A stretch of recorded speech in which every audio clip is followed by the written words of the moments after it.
Hello guys, मैं हूं अक्षांश। और सबसे पहले कि मैंने ये आंखें क्यों बंद कर रखी है, इसका चीज़ ना मैं लास्ट में बताऊं कि आखिर ये मैंने आंखें क्यों बंद कर रखी है। सबसे पहले ये समझो कि दुनिया का सबसे बड़ा प्रॉब्लम ना अभी प्लास्टिक पॉल्यूशन हो चुका है। India contributes to 9.3 million tons of plastic pollution in the world annually. और दूसरा सबसे बड़ा प्रॉब्लम है आर्टिफिशियल इंटेलिजेंस। आर्टिफिशियल इंटेलिजेंस से हम तो लड़ नहीं सकते हैं, क्योंकि आर्टिफिशियल इंटेलिजेंस इनफाइनाइट इंटेलिजेंस है और इनफाइनाइट इंटेलिजेंस से लड़ना बहुत ही मुश्किल होने वाला है। अभी तक मैंने जितनी भी नॉलेज गेन की है आर्टिफिशियल इंटेलिजेंस से, मुझे यही पता चल रहा है कि आगे जाकर लोगों को बहुत दिक्कत आने वाली है। लेकिन इन सब के बीच में ना एक दो अपॉर्चुनिटीज़ है जो इंडिया की यूथ को देखना चाहिए, जो कि वो आंखें अगर बंद करके एक बार अपने दिमाग से सोचे तो उन्हें पता चल रहा है कि इंडिया में और पूरे वर्ल्ड में सबसे बड़ा प्रॉब्लम क्या है। वो है पॉल्यूशन। और सबसे बड़ा प्रॉब्लम पे बात इंडिया के लोग बहुत कम कर रहे हैं। तो ये एक यूथ के लिए अपॉर्चुनिटी पे और अर्थ के लिए भी बेनिफिशियल हो सकती है। प्लास्टिक पोल्यूशन इसमें सबसे ज़्यादा बड़ा प्ले रोल निभा रहा है। प्लास्टिक पोल्यूशन इतना बड़ा रोल निभा रहा है कि आप अपने घर के बाहर भी अगर देखेंगे तो वो हर जगह बिखरा हुआ मिलेगा। ये एक अटूट रिश्ता बन चुका है, तो अब हमें इसे तोड़ना होगा। आर्टिफिशियल इंटेलिजेंस की अगर हम लोग बात करें तो वो दिन पर दिन बढ़ते जाएगा, तो भी हमारे लिए बेनिफिट भी है और नुकसान भी है। लेकिन प्लास्टिक पोल्यूशन जितना बढ़ेगा वो उतना नुकसान करने वाला है।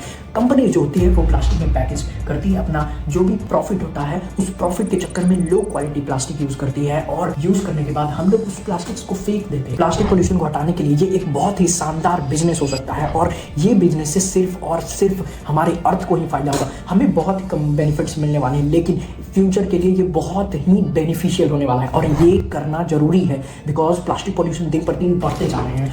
तो ध्यान से सुनिए मेरी बातों को।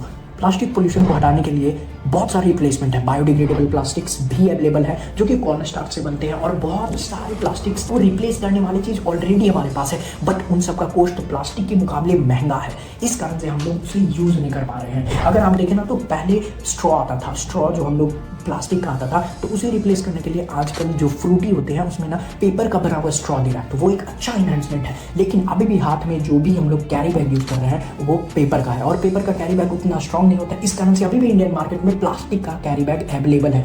तो प्लास्टिक के कैरी बैग को, जो कि सिंगल यूज़ कैरी बैग होता है, उसको हटाया कैसे जाए। सिंगल यूज़ कैरी बैग को हटाने के लिए सबसे सिंपल सा तरीका है corn starch based plastic bags. Single use plastic bag में कॉर्न स्टार्च का प्लास्टिक बैग बहुत ही इफेक्टिव होता है, जो कि मैं तुम्हें दिखाऊंगा। मैं बोर होने की जरूरत नहीं है। देखो, ये मेरे पास single use plastic carry bag है।